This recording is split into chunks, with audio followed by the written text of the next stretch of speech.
wabarakatuh. Bagaimana kabarnya anak-anak? Alhamdulillah. Nah, alhamdulillah kita bisa bertemu kembali pada mata pelajaran sejarah Indonesia. Nah, sebelum kita memulai aktivitas pembelajaran seperti biasanya, alangkah baiknya kita berdoa menurut kepercayaan masing-masing.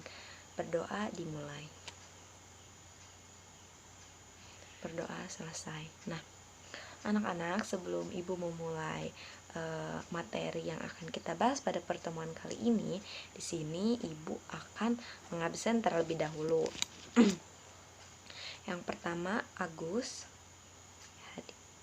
Ayu, Angga, Budi, Indah, Mawar, Putri, Panji, Sahrul, Sinta, Ulfa, Viola. Oke, alhamdulillah semuanya hadir ya. Nah, anak-anak, sebelumnya apakah Ibu memberikan tugas kepada kalian atau PR? Oh, tidak. Oke. Baiklah. Langsung saja ya.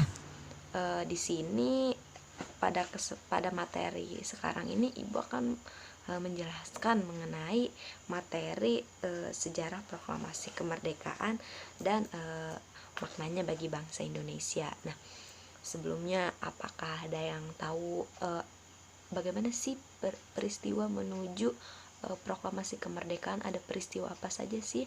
Apakah ada yang tahu? Oh, Agus. Oh iya, ya, menurut Agus tadi katanya menuju proklamasi itu ada peristiwa Rengas Dengklok, Bu, gitu. Apakah ada lagi yang lain?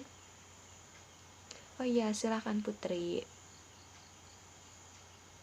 Oh iya, menurut Putri katanya ada perdebatan, Bu, antara golongan tua dan golongan muda. Nah, alhamdulillah ya kalian cukup tahu gitu bagaimana rangkaian-rangkaian peristiwa menuju proklamasi kemerdekaan. Nah, untuk lebih lanjut, bagaimana sih sejarah proklamasi kemerdekaan itu? Di sini Ibu akan membahasnya. Anak-anak, peristiwa sebelum menuju proklamasi kemerdekaan itu terdapat beberapa peristiwa penting. Nah, salah satunya itu ada peristiwa di mana yaitu kekalahan Jepang dalam perang Asia Timur Raya. Nah, ambisi Jepang ini untuk menguasai wilayah Pasifik harus terkubur rapat-rapat setelah Jepang mendatangani penyerahan diri kepada sekutu pada tanggal 2 September 1945 di atas kapal USS Missouri. Nah, pendatangan ini tuh menandakan Jepang sedang mengalami kekalahan dan berakhirnya Perang Dunia II. Nah, di sini Ibu mau bertanya nih, apakah kalian tahu apa yang menyebabkan Jepang itu kalah? Apakah ada yang tahu? Oke, baiklah, jika tidak ada yang tahu, Ibu akan jelaskan mengapa sih, apa sih yang menyebabkan Jepang ini kalah gitu. Jadi pangkalan angkatan laut Amerika Serikat ini yaitu Pearl Harbor, yang berada di Hawaii ini dihancurkan Jepang. Nah, kemudian Kaigun itu sebutan untuk angkatan laut Jepang. Nah, mengirimkan 4 kapal induk kepulauan Midway. Nah, di tengah Samudra Pasifik untuk menghabisi sisa armada Pasifik Amerika Serikat. Nah, alih-alih mengalahkan armada Amerika Serikat, kode komunikasi rahasia Kaigun ini berhasil dibuka pihak Amerika Serikat. Jumlah kekuatan musuh bisa diketahui dengan pasti. Waktu serangan Jepang juga diprediksi dengan tepat sehingga armada Jepang ini dapat dihancurkan dalam pertempuran. Nah, kekalahan di Midway ini sangatlah telak sehingga Kaigun ini menutupi kabar tersebut agar tidak diketahui publik Jepang. Bahkan hingga akhir Perang Pasifik, kekalahan Midway ini membawa dampak buruk bagi Jepang. Nah, seperti efek domino, perang-perang berikutnya ini Jepang selalu mengalami kekalahan di Pasifik. Nah, seperti Pulau Iwo, Saipan, Jima dan Okinawa ini berhasil dikuasai oleh sekutu. Padahal pulau-pulau tersebut ini memiliki peranan penting bagi keamanan militer Jepang. Nah, kekalahan-kekalahan yang terjadi membawa Jepang ini semakin terdesak dalam kancah pertempuran di Pasifik. Untuk membantu dalam pertempuran tersebut, nah Jepang ini berusaha mencari simpati dari bangsa Indonesia dengan cara memberikan janji kemerdekaan yang disampaikan Perdana Menteri pada saat itu Kaiso, dan direalisasikan dengan pembentukannya BPUPKI serta PPKI. Selanjutnya, pada tanggal 26 Juli 1945, 3 pimpinan negara yang tergabung dalam sekutu itu, yaitu ada Presiden Amerika Serikat, Perdana Menteri Inggris Raya, terus ada dari Cina juga. Nah, ini tuh melaksanakan konferensi di kota Potsdam, yaitu di Jerman, dan menghasilkan sebuah deklarasi mengenai kekalahan Jepang yang kemudian dikenal dengan deklarasi Potsdam. Nah, isi dari deklarasi Potsdam ini diantaranya semua penjahat perang harus diadili secara keras, termasuk mereka yang melakukan kekejaman terhadap para tawanan. Nah, pemerintah Jepang ini harus memberikan kebebasan, pemberlakuan demokrasi, serta penghormatan terhadap hak asasi manusia. Pemerintahan Jepang juga diberikan kesempatan untuk memilih mengakhiri Jepang kepada sekutu dengan cara menyerah tanpa syarat atau memilih untuk penghancuran besar-besaran.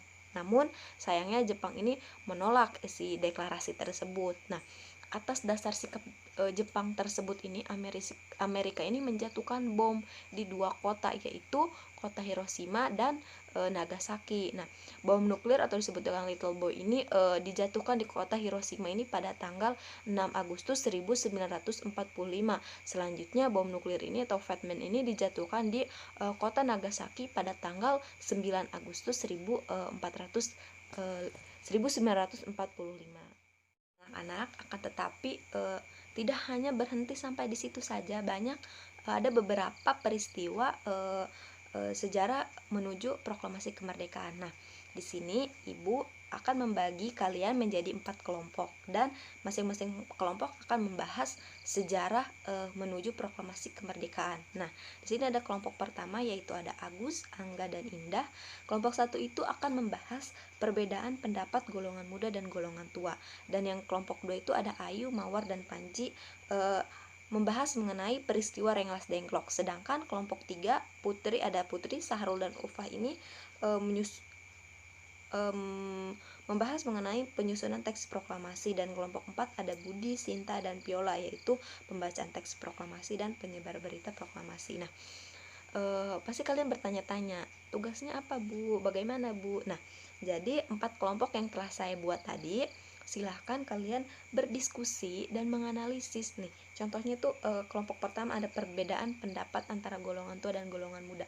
Silahkan anak-anak kalian berdiskusi, menganalisis bagaimana sih peristiwa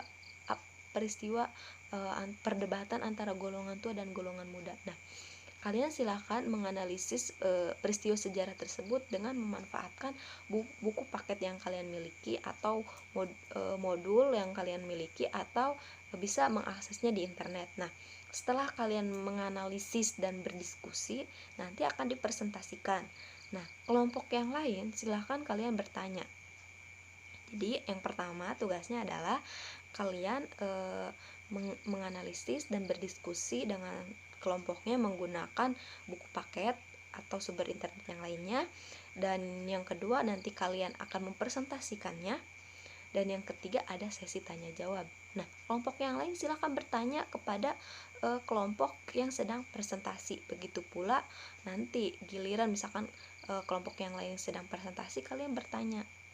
Nah, Ibu akan memberikan waktu kalian selama 20 menit untuk berdiskusi kelompok. Setelah itu kita akan adakan presentasi kelompok. Nah, apakah sebelum kalian menganalisis, apakah ada yang ditanyakan atau ada yang tidak dipahami? Oke, baik. Saya kira semuanya cukup memahami. Baiklah, silakan mengerjakan anak-anak. Alhamdulillah, diskusi kelompok kita telah laksanakan dengan berjalan dengan lancar ya. Kelompok yang presentasi juga memaparkan materi dengan sangat detail dan lugas dan tegas gitu ya. Dan yang bertanya juga cukup antusias sekali ya. Nah, mari kita beri aplaus untuk kalian semua. Alhamdulillah kita telah berada di ujung pertemuan pada kali ini. Nah, sini Ibu akan memberikan sebuah penutup. Nah, bagaimana proklamasi kemerdekaan ini kita sebagai generasi muda, khususnya kalian sebagai penerus bangsa, harus mempertahankan kemerdekaan bangsa Indonesia dengan hal-hal yang positif yang bisa membanggakan nusa bangsa dan agama. Nah, contohnya seperti apa sih Bu? Dengan belajar, sekolah dengan baik, tidak bolos sekolah. Nah, seperti itu, berbakti kepada orang tua, tidak melanggar peraturan pemerintah. Nah, seperti itu. Nah, di sini Ibu akan memberikan tugas kepada kalian untuk dikerjakan di rumah, yaitu bagaimana kita cara memaknai proklamasi bangsa Indonesia. Silahkan kalian tulis di buku catatan kalian masing-masing. Pertemuan yang akan datang selanjutnya kita akan dikumpulkan kepada Ibu. Nah, mungkin itu saja yang bisa Ibu sampaikan. Silahkan di rumah baca-baca lagi buku sejarahnya. Nah, mohon maaf apabila ada kata-kata yang salah. Wassalamualaikum warahmatullahi wabarakatuh.